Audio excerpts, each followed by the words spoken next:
Students, welcome to statistics pedia. Now आज हम continue कर रहे हैं अपनी जो लेक्चर सीरीज है और measure of central tendency. Now in the previous video we discussed about the two properties of mean and formulas पे हमने न्यूमेरिकल क्वेश्चंस किए थे एंड ऑब्जेक्टिव क्वेश्चंस किए थे। आज का जो टॉपिक है स्टूडेंट्स वो है combined mean, change of origin and scale. तो आज हम ये सीखेंगे कि कैसे हम मीन के क्वेश्चंस और ये जो कंबाइंड मीन है और ओरिजिन एंड स्केल है उसको हम इम्प्लीमेंट करते हैं on mean. So let's begin with it. देखिए, the mean of the variable x having 50 observations is 45. तो x एक वेरिएबल है, 50 ऑब्जर्वेशंस है और जो मीन गिवन है वो आपको 45 गिवन है. If the new variable is defined by this, then the mean of the new variable u be what? तो स्टूडेंट्स अभी हमें क्या करना है, हमें change of origin and change of scale की प्रॉपर्टी को समझना है. देखिए, चेंज ऑफ ओरिजिन क्या होता है और चेंज ऑफ स्केल क्या होता है. अगर आप किसी भी कांस्टेंट को, जैसे x हमारा यहाँ पे ओरिजिनल वेरिएबल है, अब यहाँ पे आपने ये ऐड कर दिया, किसको किया ऐड आपने 45 को, तो इसे हम ओरिजिन कहते हैं. ठीक है, तो जब आपने ऐड किया 45 को ही तो एक न्यू वेरिएबल कंस्ट्रक्ट हो गया, दैट इज u, और आपसे u का मीन पूछा गया है. तो अब आपको ये याद रखना है कि जो मीन है वो ओरिजिन और स्केल दोनों से अफेक्ट होता है. तो क्वेश्चंस में आप कैसे इंप्लीमेंट करेंगे, आपको कुछ नहीं करना, because mean it is affected by origin also. मतलब अगर आप ऐड कर रहे हैं, सब्ट्रैक्ट, मल्टीप्लाई, डिवाइड कुछ भी कर रहे हैं, जैसे यहाँ हम ऐड कर रहे हैं, तो मीन जो है वो अफेक्ट होता है. तो स्टूडेंट्स कैसे करना है आपको, तो आपको कुछ नहीं करना, बस सीधे आपको इसको ऐसे लिखना है. ठीक है, तो ये चेंज ऑफ ओरिजिन वाली प्रॉपर्टी अप्लाई हो जाएगी. अब क्वेश्चन में एक्स बार क्या गिवन है आपको, 50 ऑब्जर्वेशंस का मीन 45 गिवन है, तो आप सीधे 45 लिखिए प्लस 45, तो आंसर क्या हो गया आपका 90 हो गया. ठीक है, if the mean of the set of given observations be m, तो गिवन ऑब्जर्वेशंस का मीन आपको m गिवन है. If each observation is multiplied by k, तो न्यू मीन क्या होगा. तो अब मैंने यहाँ पे क्वेश्चन का फॉर्म जो है वो थोड़ा सा चेंज कर दिया है, सो दैट आपको मैं इस प्रॉपर्टी को एक्सप्लेन कर पाऊँ हर डिफरेंट मैनर में. हम हर टाइप के क्वेश्चंस करेंगे कि कैसे कैसे क्वेश्चंस फ्रेम हो सकते हैं. तो देखिए यहाँ पर क्या है कि आपको x ओरिजिनल जो वेरिएबल्स हैं या गिवन जो ऑब्जर्वेशन है उसका मीन गिवन है. अब हर ऑब्जर्वेशन को मल्टीप्लाई किया गया किससे, k से. तो यहाँ पे हमने एक न्यू वेरिएबल कंस्ट्रक्ट किया, दैट इज u, जैसे पहले वाले क्वेश्चन में था. x हमारा ओरिजिनल वेरिएबल था और हर वेरिएबल को किससे मल्टीप्लाई किया, k से. तो यहाँ पे जो मल्टीप्लिकेशन है वो किसको रिप्रेजेंट कर रहा है, स्केल को कर रहा है. तो आई टोल्ड यू कि मीन, स्केल और ओरिजिन दोनों से अफेक्ट होता है. तो यहाँ पे आप प्रॉपर्टी कैसे इंप्लीमेंट करेंगे, u bar equals to k into X bar. तो यहाँ पे जो मीन होगा नए वेरिएबल का वो क्या होगा, k टाइम्स हो जाएगा, किससे, x बार से. और क्वेश्चन में x बार आपको क्या गिवन है स्टूडेंट्स, m, तो आंसर क्या हो जाएगा, k m हो जाएगा या m k हो जाएगा. तो आप सर्च करिए, इसमें answer will be this. If a constant 50 is subtracted from each observation of the set, then the mean of the set be what?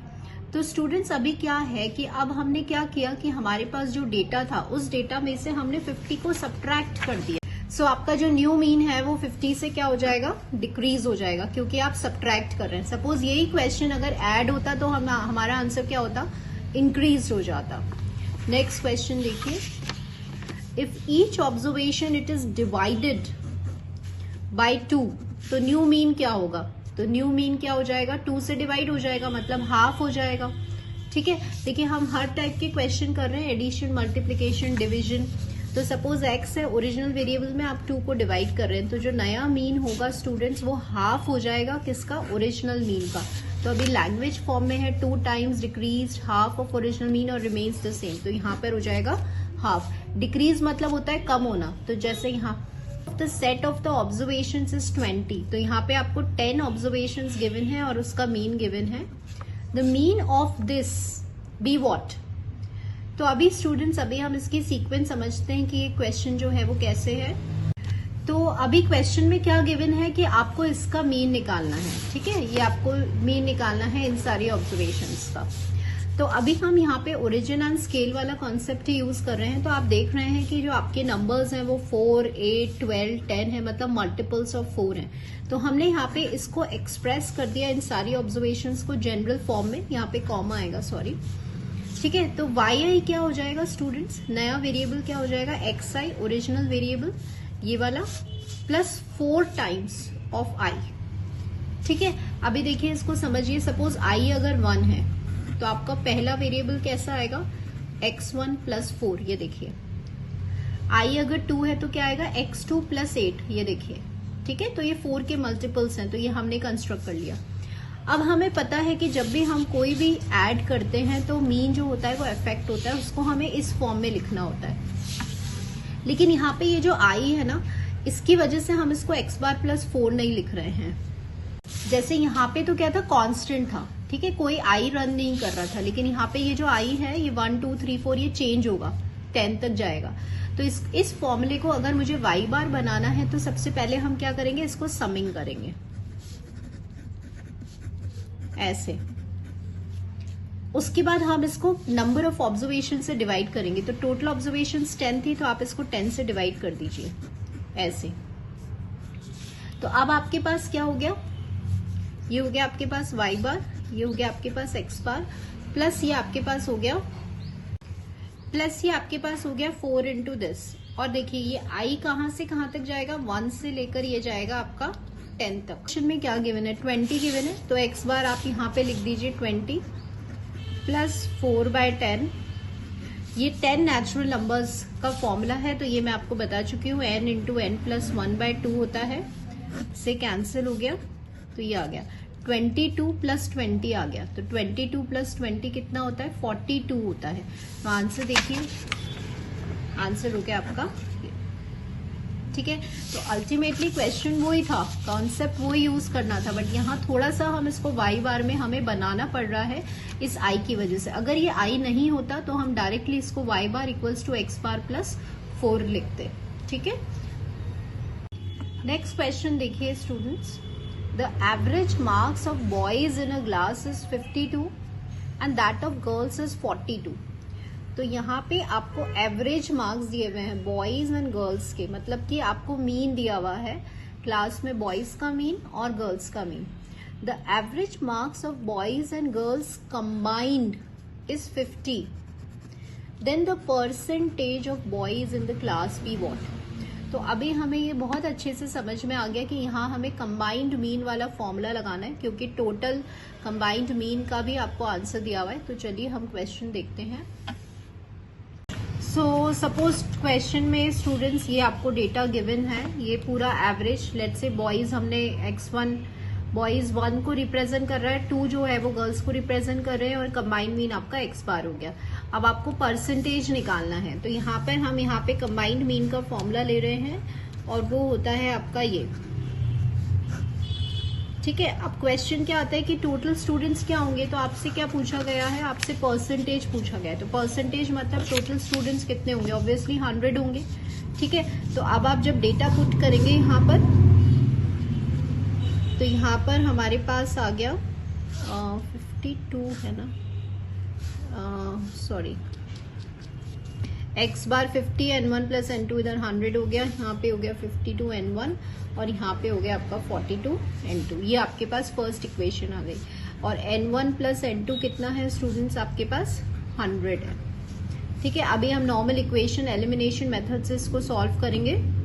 सो यहाँ हमने 52 से I have multiplied this term expression by 52। आप इसको 42 से भी कर सकते हैं मल्टीप्लाई, और हमने यहाँ पे कोई भी एक वैल्यू निकालनी। तो मेरे पास n2 आया, n2 किसको रिप्रेजेंट कर रहा था, गर्ल्स को। अगर आपको n1 निकालना है तो आप 100 में से इसको माइनस करेंगे तो 80% जो है वो क्या हो जाएंगे, आपके बॉयज हो जाएंगे। आंसर में देखिए, आंसर विल बी 80, ठीक है। तो ये कंबाइंड मीन का क्वेश्चन था। नेक्स्ट देखिए, the mean of the first 3 terms is 14 and the next 2 terms is 18, then the mean of all the 5 terms. तो क्वेश्चन क्या है, पहले ये समझ लेते हैं।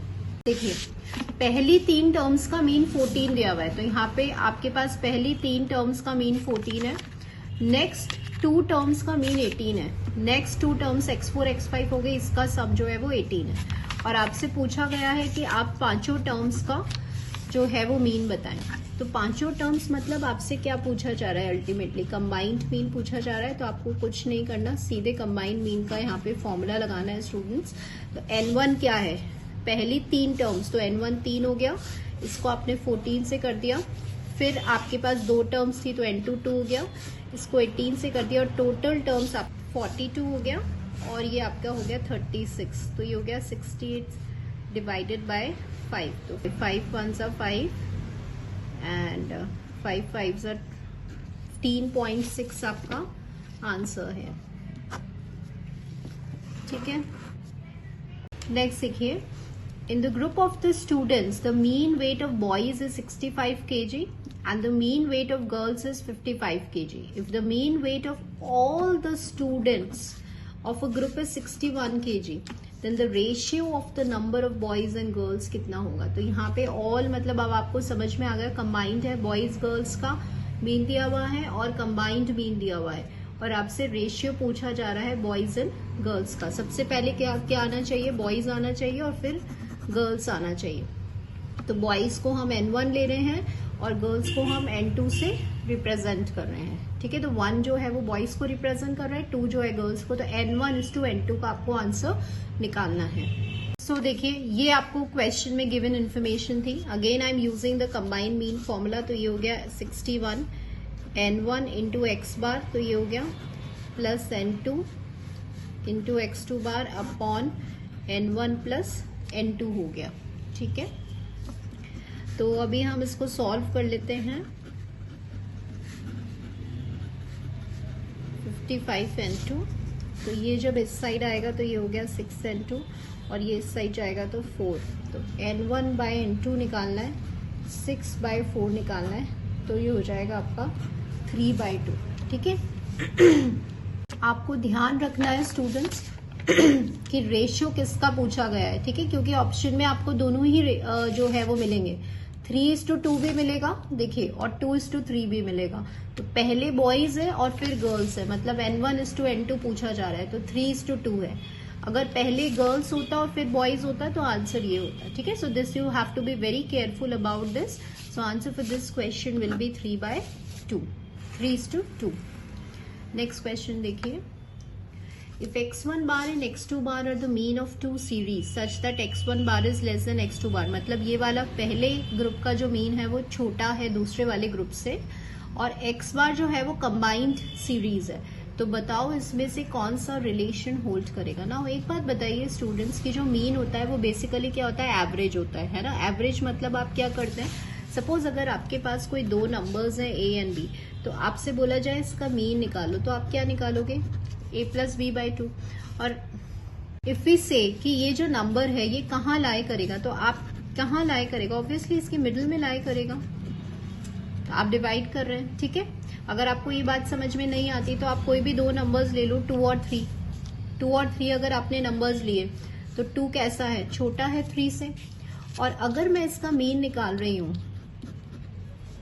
तो क्या आ जाएगा, 2.5 आ जाएगा। तो 2.5 किसके बीच में लाई कर रहा है, 2 और 3 के बीच में। तो क्वेश्चन यही है, लेकिन मैंने फॉर्म चेंज कर दिया।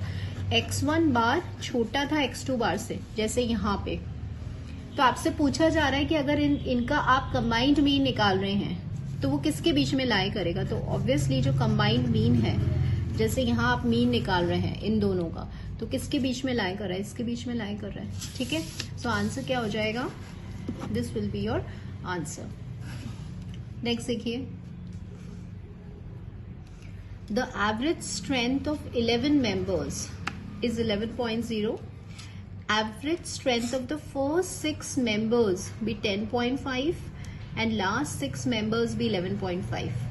Then the average strength of the 6th member be what? अब ऐसे बहुत सारे क्वेश्चंस आपको मिल जाएंगे एवरेज के अंदर, लेकिन मैं आपको सबसे सिंपलेस्ट वे बताऊंगी इसको सॉल्व करने का। ठीक है, कैलकुलेशन नहीं है, सिर्फ ग्राफिकली 1 सेकेंड में आप इसको सॉल्व कर लेंगे। ठीक है, सो हम इसको रियल लाइन पे ड्रॉ करते हैं कि क्या डेटा गिवन है, then I will explain you.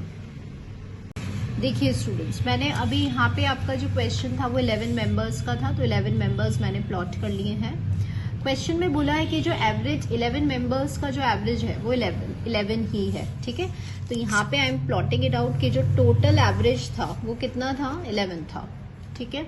अब देखिए, the average strength of the first 6 members is 10.5। पहले 6 मेंबर्स का ये वाला, ठीक है, I am marking till here to here, है ना। इसका एवरेज कितना है क्वेश्चन में, 10.5 है।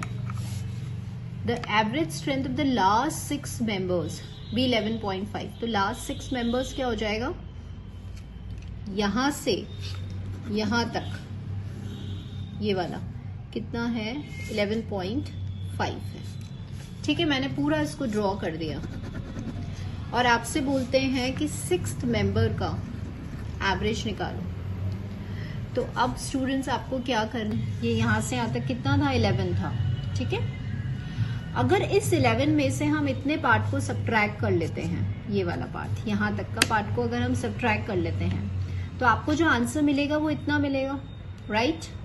फिर से समझिए, ये टोटल था, इस टोटल में से अगर मुझे ये पार्ट हटाना है, ये वाला पार्ट मुझे अगर हटाना है, एलिमिनेट करना है, तो मेरे पास जो आंसर आएगा वो x7, x8, x9, x10, x11 का आएगा, ठीक है, क्योंकि हम यहाँ तक हटा रहे हैं। हटाने का मतलब क्या है कि अगर 11 में से ये पूरा कितना गिवन है आपको, 10.5, तो 11 में से अगर आप 10.5 सब्ट्रैक्ट कर रहे हैं तो आपको ये वाला एवरेज मिल जाएगा। So let me right it, 11 में से आप 10.5 सब्ट्रैक्ट कर रहे हैं तो ये हो गया 0.5, यहाँ से यहाँ तक, ठीक है। अब देखिए, x6 से x11 तक कितना था, 11.5, और x7 से x11 तक कितना है, 0.5, मतलब ये पूरा 11.5 है और यहाँ से यहाँ तक 0.5 है। तो आप अगर इस पूरे में से इसको माइनस कर देंगे तो आपको किसका वैल्यू मिल जाएगा, इसका वैल्यू मिल जाएगा, ठीक है। से हमने इस पार्ट को हटाया है, ठीक है, मतलब x6 तक के पार्ट को हटा दिया, माइनस कर दिया 11 में से 10.5 को, तो आपको जो आंसर मिलेगा वो x7 से x11 तक मिलेगा और वो आंसर आपको मिला 0.5। यस, क्वेश्चन में x6 से x11 तक का आंसर 11.5 गिवन था और ये हमने निकाल लिया। तो इस पूरे में से अगर आप इस पार्ट को सब्ट्रैक्ट कर देंगे तो आपको इसका आंसर मिलेगा। तो ये पूरा कितना है, 11.5 है। इसमें से आपको किसका माइनस करना है, 11.5 में से आप माइनस करेंगे 0.5, तो मतलब 11 आ गया इसका आंसर। तो आपको 6th मेंबर का एवरेज मिल जाएगा and which will be this, ठीक है। सो स्टूडेंट्स, आज हमने डिफरेंट फॉर्म के क्वेश्चंस किए हैं। आपको पता है कि मैं हूँ अरिथमेटिक मीन को मैंने डिवाइड किया है सो दैट आपके लिए इजी हो जाए इसको समझना, ठीक है। तो आई होप कंबाइंड मीन के और change of origin and scale के मैंने डिफरेंट फॉर्मेट के हर टाइप के क्वेश्चंस को कवर किए हैं। तो लाइक सब्सक्राइब करते रहिए and if you have any problem do comment me and thank you for watching this video.